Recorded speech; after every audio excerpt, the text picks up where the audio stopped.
22 уктуруу. Бир күнү биздин тез жардамда диспетчер болуп иштеген 40 жаштагы орус жигитти алып келишти. Кийимдери чыланган, кан, өңү куп-куу, эс үчүн билбейт. Аялы дагы ошо жерде врач болуп иштейт экен. Эртең менен экөө тең кызматка жөнөгөн жатышып чатакташа кетишет. Ачууга жеңдирген күйөөсү хрусталь гүл түшүргүч менен аялын башка тартып калат. Аялы кызыл жайын болуп эс үчүн жоготуп тез жардам алып кетет. Күйөөсү соттолуп, кыйналып жүргүчө өзүм өлүп тынайын деп асылмакчы болот. Мунун баарын өзү кийин айтып берди. Жип алып асындым эле, өлүп баратам, кайра түшө качтым. Кой, бул болбойт экен деп. Бир бөтөлкө аракты көтөрүп жибердим эле, көзүм ала чакмактап, кухняда темтеңдеп жүрдүм. Ачка жаным бат эле мас кылды. Кандайдыр колума бычак урунду. Мына эмесе деп көкүрөгүмө согуп калдым. Андан кийинкисин билбейм дейт. Келгенде жүрөгү араң эле согуп, кан токтобой агып атат. Бул жолу бычак кирген жүрөккө биринчи жолу операция жасашым. Операциялык сестра колума эмне жип берсе, ошону менен тиктим. Жүрөктү операция жасаш буга чейин менин оюма келбеген. Кезигеби жокпу деп көп камарабай жүрө бериптирмин. Ошон үчүн түшүнүгүм аз эле. Миң аракет менен бул ооруну айыктырып алдык. Ошол замат жүрөктүн ушундай оорусун окуй баштадым. Көрсө, жүрөктүн этин кеткут менен тигүүгө болбойт экен. Себеби жүрөк тынымсыз иштегенде басымы жогору болуп, кыскан сайын кеткут жип кармай албай чечилип кетип, же эрте эрип кетип, кайрадан сайылган жүрөктүн тешигинен кан агып, майып болуп калышы ыктымал деп жазылыптыр. Жүрөктүн булчуң этин капрон, лавсан, жибек жиптер менен тигиш керек экен. Ушуну окуп алып, качан чечилип, же эритип, кан агар экен деп дагы сарсанаа болдум. Кудай жалгап андай болгон жок. Мына ушундан тартып, ушу күнгө чейин өзүмдүн окуучуларыма ар дайым айтам, эскертем. Бизге тез хирургия жолу менен айыктыруучу оорулар ар дайым күтүүсүздөн кезигет. Ошон үчүн силер кезигеби же кезикпейби, мындай оор ооруларга ар дайым даяр болушуңар керек. Даяр турганда аны кандай операция жасап алып калыш керек. Буга дагы даяр болушуңар керек. Ал жигит ошондон кийин 20 жыл жашады. Өз ишинде иштеди. Жүрөгүнөн эч арызданган жок. Мен муну кез-кези менен чакырып, текшерип, ал жайын билип жүрдүм. Бизде хирургияда эмне жаңылык болсо, сейрек учурай турган ушундай ооруларды операция жасап, жакшы айыгып кетсе, жалпы хирургиялык коомго, уюмга баяндап, айыккан адамды мисал кылып көрсөтүп, пикир алмашабыз. Хирургтарга, айрыкча жаш хирургтарга бул чоң сабак. Ал жигиттин аялы да башынан операция жасатып, жарым майып болуп аман калыптыр. Тиги жүрөгүнөн операция болгон жигит ал убакта жүрөктөн бычак жеп, андай операция жасагандар аз болчу. Ошондо кээде операция жасаган хирургтар үчүн кызыктуу. Алар аман эсен айыгып кетсе, биз жалпы хирургтарга сабак болсун үчүн көрсөтөбүз. Ушуну көрсөтүш үчүн бул адамдын адресин таап алып, издеп жүрүп үйүнө бардым. Барсам, күйөөсү бечара аялынын бутун чарага салып жууп атыптыр. Бири-бирин майып кылып коюп, эми минтип жашап аткандарына таң калдым.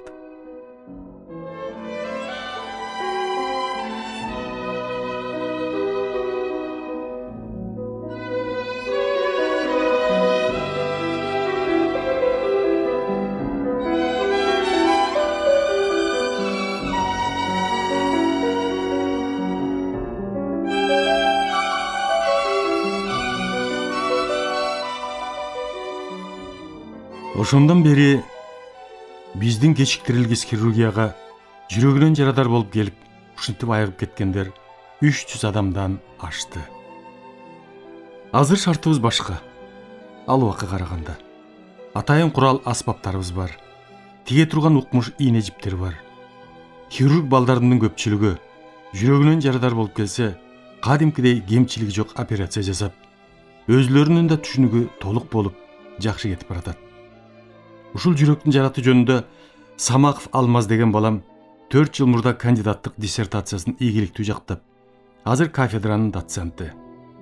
Өсүп өнүп келаткан жаш хирургдарымдын бири. Эми өсүп өнүп чоңоюп калдык деп, эски хирургия жайыбыз эскилигинен да өтө тарый баштады. Мана ушундан тартып оюмдан чыкпайт. Ооруканабызды кандай кылыш керек, кантип чоңойтуш керек деген ойлор пайда боло баштады.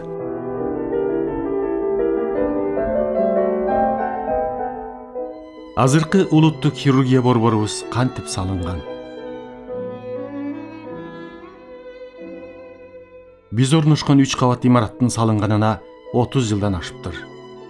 Баш калабызда ушуга окшош долбоордо салынган 3 оорукана болгон. Анын бири Фучик багынын ичиндеги факультеттик хирургия кафедрасы жайгашкан имарат. Анда 4-курстун студенттери окуйт. Бул кафедрада кафедра башчысы болуп профессор Круглов, андан кийин академик Рыскулов, кийин Акматов, Бекболот иштеди. Азыр бир топ жылдан бери профессор Кыргыз улуттук академиясынын мүчө корреспонденти Рахат Оморов башкарып, ийгиликтүү иштеп келатат. Бул оорукананын убагында Фрунзе заводу салдырган, ошолорго таандык эле. Дагы бирөө республикалык госпиталда.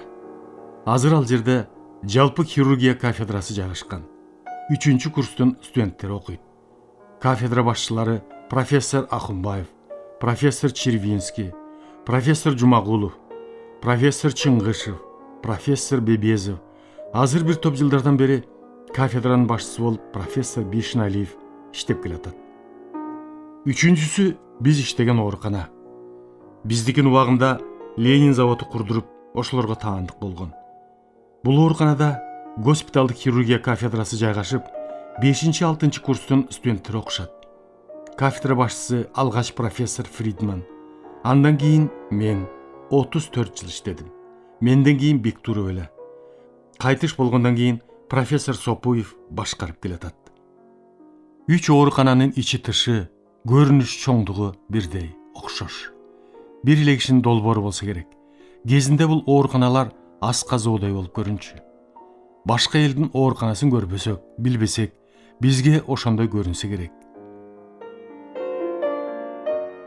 Мезгил учуп, талап күчөгөн сайын илим билим, хирургдар өсүп, элдин саны көбөйүп, оорулардын дагы саны өстү дегендей, бир кабатында 14 палата, бир эле жеринде жалпы туалет, эң аягында операция жасалчу бөлмө. Ооруган адамдарды каталкага салып жеткирет. Себеби операцияга чейин жана операциядан кийин хирургиялык оорулардын көпчүлүгү өзү баса албайт. Каталкасыз калган оорулардын мээсин жеп, коридордон каңкылдатып ары бери сүйрөп жүрмөй. 120 койкалык жай. Шаар боюнча күн-түн дебей кабыл алуучу жалгыз оорукана болгондуктан Чүй областы гана эмес, коңшу Казакстандан, Курдайдан, Чу, Жамбыл жактан дагы ушул күнгө чейин бизге кайрылышат. Сен башка райондан экенсиң, албайбыз деген жок. Аныбыз жок, мунубуз жок деп шылтоо айтууга акыбыз да жок. Орун жок болсо коридорго, коридордо жок болсо жерге жаткызыш керек. Ошентип ооруканабызга батпай айлабызды кетирди. Кээ бир оорулууларды убактысынан эрте чыгарып жиберген күндөр да болду. Эртең менен кызматка келгенде эле дежурный врачтар, сестралар орун жок, таң аткыча орун таппай, матрас таппай, азабыбызды жедик деп даттанышат. Күнүгө обход жасап, кимди чыгарышты ойлоп, эсибиз оойт. Айлам кетип, биздин институтту бүтүрүп, ошто саламаттык сактоо министрлигинде көп жыл иштеп келген Петросян Владимир Арустамовичке бара баштадым. Министр өтө акылдуу, өзүнүн ишин мыкты билген, жөнөкөй, адамгерчиликтүү кишиле. Бизден 3 жыл мурун Мир Рахимов, Данияровтар менен бүткөн экен. Анда мен деле бул адамды жакшы билчү эмес элем. Жакшы деген үчүн 17 жыл министр болуп иштептир. Биринчи барганымда жакшы кабыл алды. Мени министр катарында байкап жүрсө керек. Мамбет, жакшы иштеп, жакшы келатасың. Ушул жолуңдан, ийгилигиңден тартпа деп акыл айтты. Мен кубанып калдым. Баштадым. Владимир Арустамович, эмне кылабыз? Айлабыз кетти, деп. Баарын түшүндүрүп бердим. Же чоңойтуш керек оорукананы, же жаңы салыш керек. Болбосо бир аздан кийин иштей албай калабыз, дедим. Кийинки барганымда, Мамбет, бир аз чыдай тур. Буйруса болот. Ойлонуштуруп атабыз. Өкмөткө маселе коюп, жаңы оорукана салмай болдук. Долбоору бүтүп атат. Тез жардам аталмакчы болду, деп кубантты. Сен, Мамбет, ошол жакка барасың, чыдап тур, деди. Кайда салат экен десем, шаардын батыш жаккы четинде, ысы чуусу жок, ээн жер, жыргайсың дегендей болду. Адресин сурап алдым. Ошол замат автобустан автобуска отуруп, 1 саатта араң таап бардым. Барсам, ал жер чын эле ээн талаа экен. Тегерегинде эчтеке жок. Үйлөр алыс. Кайра эртеси министрге кирип, Владимир Арустамович, ал жериңер борбордон алыс, ээн талаа турбайбы? Мен үчүн эчтеке эмес. Эптеп барып келем. Ал эми катуу ооруган адамдар кантет? Мисалы бычак, ок жегендер, ичегиси түйүлгөндөр, ашкасаны тешилгендер, кан кускандар. Ал жерге жеткиче жок дегенде жолдон 2-3 өлөт. Адистер биз менен сүйлөшүп, анан салышса жакшы болбойт беле? Владимир Арустамович, мен кескин түрдө айтам, мен ал жака барбайм, дедим. Министр мени анча-мынча түшүндүбү? Бир аз ойлонуп туруп, ай Мамбет, дегенде ошол оорукана бүтсүнчү. Анан дагы Кудайдын айтканын көрөрбүз, деди. Ошентип көпкө күтүп жүрө бердим. Министрликтен эч кандай кабар жок.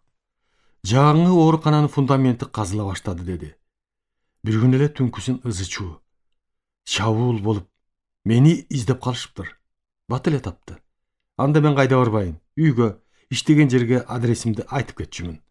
Көрсө, борбордук комитеттин 2-чи катчысы Тартышевдин аппендицити кармап, приступ болуп алып келишиптир. Мен көрүп, Тартышев салабаттуу, орто жашап калган адам экен. 2 сааттан бери ооруп, жанымды койбой кыйнап атат. 2-3 жолу кусуп да жибердим. Мурун мындай ооруп көргөн эмесмин, дейт. Мен ичин көрүп, анализдерин тапшыртып, диагнозун курч аппендицит деп коюп, тез операция жасаш керек. Ушундай оору десем, өзүңүз билиңиз. Мен макулмун, деди. Ошол замат операцияга даярдап, бизде жакшы жери күн түн дебей операциялык бөлүмдө керек болчу аспаптар, марли, жип, кие турган кийимдерибиз ар дайым даяр турат. Себеби суткасы менен ушундай токтоосуз операция болчуларды алып келе берет. Тартышевди операция жасап, туура биз койгон диагноздой болуп чыкты. Анда бизде чоңдор үчүн өзүнчө палата жок. Профессордун кабинетине керебет коюп, ошол жерге жаткыздым. Атайын заказ бергендей, 2-чи түнү дагы ушундай диагноз менен Министрлер советинин төрагасынын орун басары Сакен Бегматова түштү. Бул кишини жасап, өзүмдүн кабинетиме жаткыздым. Кабинет деген эле болбосо эчтекем жок. Жалгыз эле отурчу столум, 2-3 табуреткам бар. Экөөтөн күн түн дебей менин карамагымда. Шартыбыз өтө начар. Тартышевка, Бегматовага экөөнү тең түшүндүрүп, 1-2 күн жакшы болгуча ушул жерден тамактанып турсаңар. Туалетке дагы бул жерден баргыча деп, сестрага, санитаркага катуу тапшырма бердим. Мындайда 2-чи тозогу айтпадымбы? Кандай, эмне болду? Эмне операция деп күн түн дебей телефон шыңгырай берет. Анан тынбай көрөбүз деп чубап келе баштайт. Башка кишилерге кылгандай мамиле болбойт. Ошон үчүн өкмөттүк ооруканада чоңдор үчүн салынган. Ал жерде тизме менен бекитилген гана адамдар үй бүлөсү менен ошол жерде дарыланышат. Операциядан башка оорулар. Ал жерде бизге караганда шарты тамак аштан баштап, жаткан керебети, жууркан төшөгү, коридордо килем жолчосу дегендей укмуш башкача.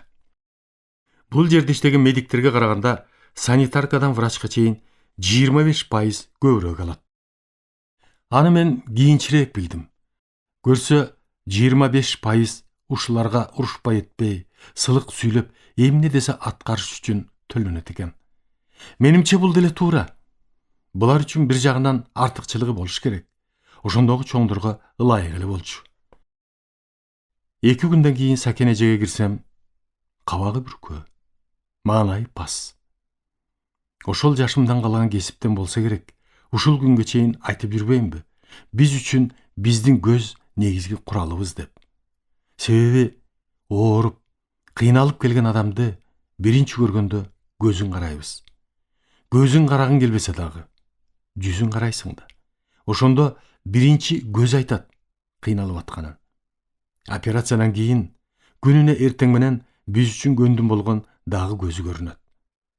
Ооруган жери басылмайынча, температурасы нормага келмейинче, ал акыбалын сурай электе эле көз айтат. Анан 4-5 күн өткөндөн кийин, операциядан кийин дагы кирип келер замат бизге көз айтат. Ушунчалык көзү жайнап, балбылдап, бүгүн эч ким оорубайт. Операция жасаган жеримде оорубай, түндө абдан тынч уктадым деп. Мына ушундан тартып, биздин дагы көңүлүбүз ачылып, биз дагы ырсайып күлө баштайбыз. Көз карашы 4-5 күндөн кийин оңолбосо, анда бир бале болуп, татаалдашуу болуп атабы деп изилдей баштайбыз. Себеби сойгон жер ириңдей баштаганы, жей чегиси калыбына келе албай, иштебей, заңдай албай калганы, же өпкөсүнөн кабылдап калганда, же тамагы ооруп, ангинасы кармап калганда, же жакшы заара кыла албай калганда, мына ушундайлар операцияда кезиге берет. Ошон үчүн көзүнүн карашы оңоло албайт. Эже айта баштады. Мамбет, Совет өкмөтүнүн орногонуна ушунча жыл болсо дагы, ушундай начар оорукана көргөн эмес экенмин. Түндө гаршогуң отуруп көнбөгөн жаным, саат 12ден кийин туалетке барайын деп чыга калдым эле. Алдымдан каталкага салган кызыл жаян болгон мас орусту бакыртып алып келатыптыр. Ошондон эсим чыгып, палатага кире качтым. Бир аздан кийин туалетиңе барсам, адам киргиз деп. Мен, эже, ошон үчүн 2-3 күн чыдап, эшикке чыкпай жатып турсаңыз дебедим беле. Менин оюм, сиз жакшы болгондо, ал акыбалымды айтып, болгонун көрсөтүп калайын дедим эле. Эми өзүңүз көрүп калыпсыз. Бул сиз көргөндүн чети эле, дедим. Бизге жаткан кээ бир чоң адамдар буга чейин ооруп көргөн эмес. Биздин оорунун жаман жери уктап атабы, жыйналышта же иште отурабы, конокто отурабы, же командировкада жүрөбү, ошонун баарына карабай кокусунан кармап калат. Эч качан бул оору мен баратам деп кабар бербейт. Ошон үчүн бизде чоң соодалашмай башталат. Ооруган адам операцияга макул болбой, доктор, мен өмүрүмдө ооруп көргөн эмесмин. Биринчи жолу мындай оору менен ооруп атам. Анан силер тез эле баса калып, операция жасайм деп бычагыңарды курчутуп турасыңар, дейт. Ошентип, кээде макул болбой, соодалашып атып, убакытты өткөзүп жиберип, өзүнө да, бизге да өтө кыйынчылыкты алып келет. Сакен эжеге баарын айтып, көрсөтүп бердим. Бир палатада 4 орундук болсо, бизде 6дан жатат. Коридордо, жерде да тыгылып жатышат. Ушунун баарын өз көздөрү менен тартышып экөө көрүштү. Башын чайкашып, таң калып отурушту. Чоң адамдар кокусунан ооруп калып, өз көздөрү менен көрбөсө билбейт. Оюнда баары эле жайында деп. Анан биздин өзүбүздүн чоңдор, министрликтер буларга жалаң эле түзүк баары бар деп кабар бере берет экен. Сурашты. Мамбет, эми үчүн шартыңды айтып, кайрылган жоксуң, деп. Эже, мен өзүбүздүн министрликке кайрылгам, дедим.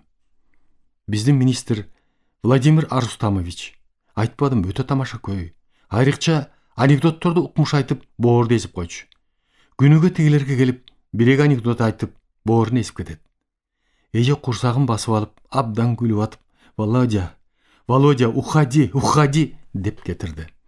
Эртеси келгенде эже министрге, Владимир Арустамович, эми үчүн бул оорукананын ал акыбалы ушундай начар. Эми үчүн жогору жакка айтып, жардам берүүгө аракет кылган эмессиң, деди эле министр. Сакен Бекматовна, мен аракет кылып атам. Ушулар үчүн, Мамбет үчүн. Долбоор бүтүп салынган жатат. Жерин каза баштады. Мамбет ал жака барбайм, өтө алыс. кечиктирилгис хирургия деген шаардын ортосунда болуш керек дейт, деди да министр. Мен да ойлоштуруп көрсөм, чын эле бул хирургия ал жакка барыш ыңгайсыз экен, деп кошумчалап койду. Экөө тең баарын көрүп бүтүшүп, сөзсүз жардам беребиз дешти. Айткандай, экөө өз ара кеңешип отуруп, Турдакын Усвалиевичке телефон чалышып, көргөн билгендеринин баарын баяндап беришиптир. Эртеси эженин жанында отурсам, Турдакын Усвалиевич кайра телефон чалып калды. Тигилердин абалын, ден соолугун сурап келип, мени кайда деп сурап калды окшойт. Эже, Мамбет менин жанымда турат, деп трубканы мага сунду. Турдакын Усвалиевич, Мамбет, шартың ушундай жаманбы? Эмне үчүн бизге кайрылган жоксуң? Дейт. Агай, сизге кайрыла алган жокмун. Эсиме дагы келген эмес. Өзүбүздүн министрге барып айтып жүрчү элем. Мага жолдош Бегматова менен тартышып, толугу менен түшүндүрүп беришти. Десем, ошол жерге жаңы оорукана салышка мен макул болдум. Ошол экөөнү тең жакшылап дарылап, кетирбей кармап туруп ишиңди бүткөрүп ал. Тийиштүү долбоорду түшчү адистерди да ошол жерге чакырып бүткөздүрүп ал, деп турат. Рахмат агай, деп жибердим. Сүйүнгөнүмдү айтпа. Эже, уктуңузбу? Эми сиздерди кетирбейм. Турдакын Усвалиевич ушундай буйрук берди, дедим. Эже макул болуп, Мамбет, мен колумдан келген жардамымды аябайм, деди. Эртеси эле Долбоорлоо институтунун директору, абдан жакшы таланттуу бала эле, Тамара Бакиеванын ошондогу күйөөсү. Эже баарын чогултуп алып, эмне кылсаңар дагы 3-4 айдын ичинде бүткөзүп, мага алып келип көрсөтөсүңөр, деп талапты катуу койду. Тиги угуп отургандар, жаңкы директору, эң жаман деген долбоор 1 жылда бүтөт, 4 айда бүтө албайбыз, деп каршы болду эле. Эженин күчүн ошондо көрдүм. Айттымбы? Айттым. Шылтоо издебей, убагында бүткөзөсүңөр, деп чыгарды. Аларды узатып чыктым эле, тиги директор жигит, Мамбет Мамакеевич, мынча болду, биз аракет кылып көрөлү. Сизден суранарым, 3 инженерге долбоор түзүүгө 5 күн командировкага уруксат алып бериңиз. Москва, Ленинградтагы ооруканаларды көрүп келип, анан баштайлы, деди. Макул, азыр эле, деп өзүм эжеге кирдим. Эже, булар суранып атат, десем, жаңкы директордун чакыргын, деди. Чуркап чыгып чакырдым. 5-10 күнгө баргыла, мен уруксат бердим. Андан кийин шылтоо издебегиле, деп узатып койду. Тышка чыкканда алар мага ыраазы болуп кетишти. Кийин билдим, үчөөнү командировкага жиберип барып келгенин. Эже айткандай эле болуп, булар тез аранын ичинде долбоорун бүтүп алып келишти.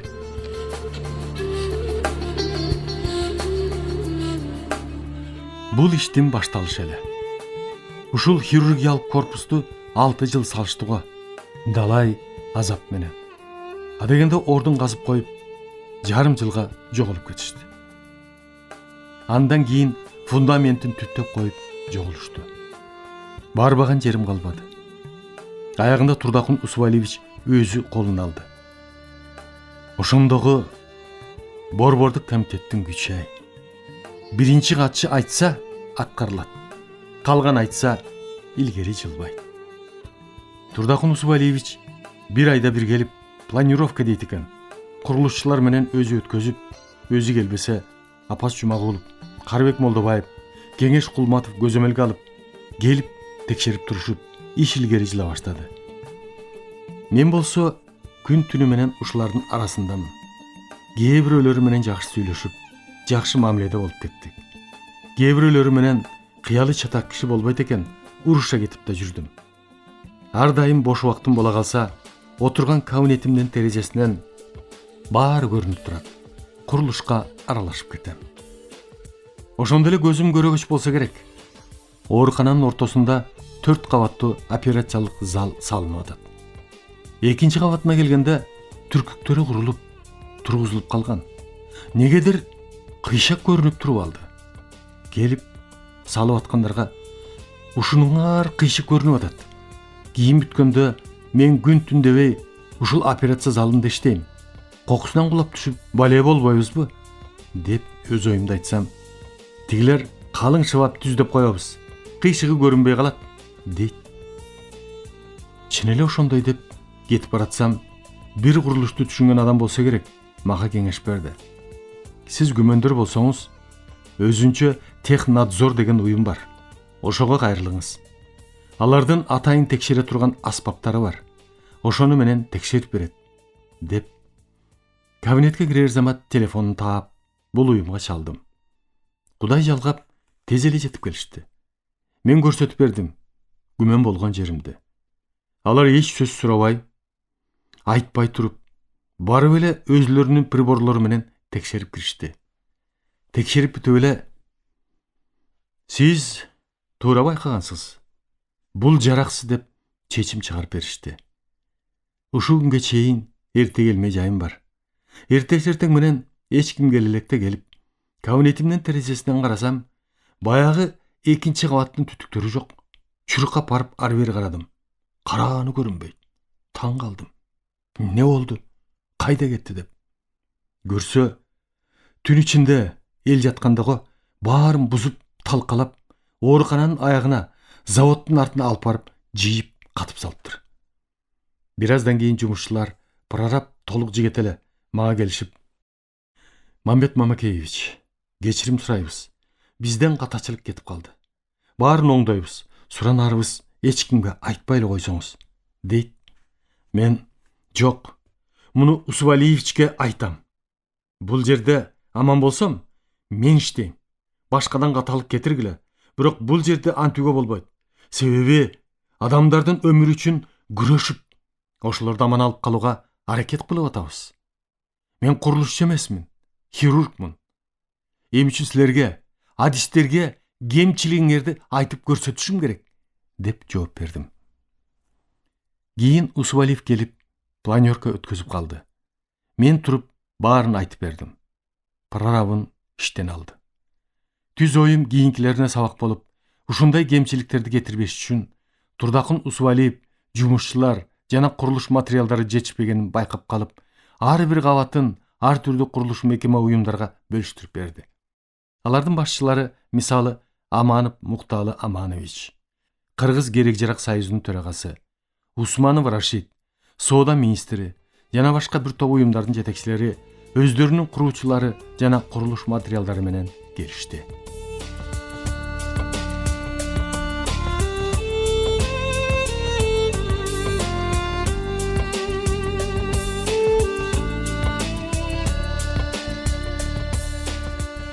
Урматтуу радио угуучулар, сиздер адабияттуу уктуруубуздан Кыргыз Республикасынын баатыры, академик Мамбет Мамакеевдин «Мезгил жана инсан» аттуу автобиографиялык чыгармасын Кыргыз Республикасынын эмгек сиңирген артисти Эгемберди Бекболиевдин көркөм окуусунда уктуңуздар. Көркөмдөп музыкалаштырган Жыргал Аманова.